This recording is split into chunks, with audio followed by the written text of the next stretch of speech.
Hello, ladies and gentlemen. Today we're going to be talking about Grammar Lesson L. And this, I think, will be useful because what we're getting into now is syntax. And when we talk about syntax, we're talking about sentence structure and the way that certain sentences are put together.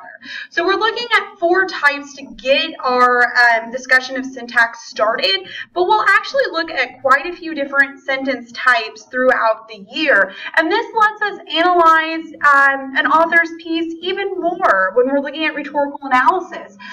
Because what types of sentences does the author use, and why does the author use these types of sentences? How does that help support their purpose, create their tone, all of that fun stuff that we've been analyzing?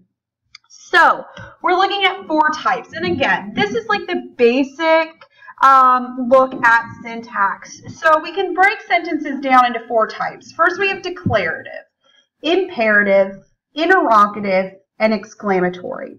So for declarative, and it sounds like a declarative should be a command, but it's not. Declarative sentences are just statements.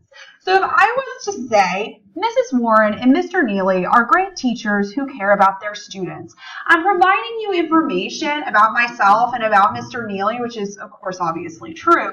And I'm just providing information. It's a statement that I'm making, therefore it is declarative.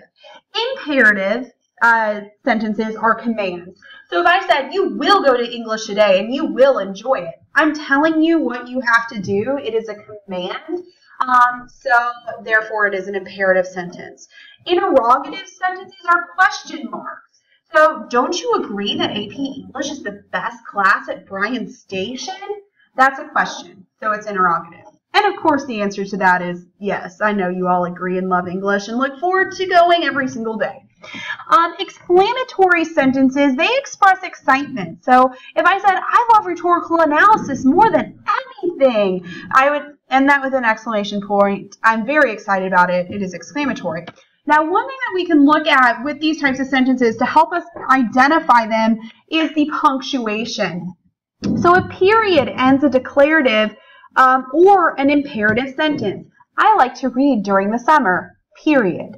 I'm providing you information, a statement there, so that would be declarative. But if I say, you will read during the summer, I end that with a period, and it is imperative because it's a command. We use question marks to end interrogative sentences. So do you like to read during the summer? That is a question. We end it with a question mark, therefore it is interrogative. And an exclamation point ends an exclamatory sentence. I love to read always. And I'm very excited about that because I really do love to read. Part of why I'm an English teacher. All right, so what we want to do with this then is connect it to rhetorical analysis. Why do authors rely heavily on specific types of sentences or a specific type of syntax? And what effect does it create? So what we're looking at here is a speech that I think most of you will know. It's from the end of the speech. It's Martin Luther King Jr.'s I Have a Dream speech, which is a great speech for rhetorical analysis because it is not only inspiring in terms of the message, but it is heavy on rhetorical strategies. And like I said, this is the end. And it says, and if America is to be a great nation, this must become true. So let freedom ring from the prodigious hilltops of New Hampshire. Let freedom ring from the mighty mountains of New York. Let freedom ring from the heightening Alleghenies of Pennsylvania.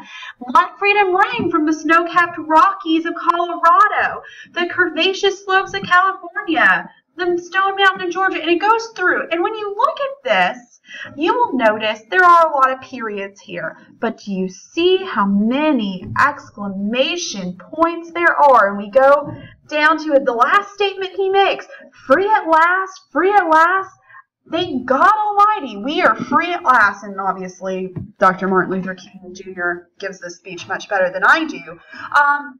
But as we're looking at this, we notice all the exclamation points. So yes, there is declarative syntax in this, but we would want to pay attention to the exclamatory syntax in this speech. And we would analyze how Dr. Martin Luther King was very excited about this idea of equality, that he saw it as realistic and something that could be achieved in the United States, that this was inspiring to his audience. And that's what we would do in terms of our analysis of this strategy. So the syntax just gives us a little more insight into how the author views his subject. All right, so we will talk about this further in class tomorrow. Hopefully this was helpful to you all, and please let us know whatever questions you have. I'll see you guys next time for Grammar Lesson M.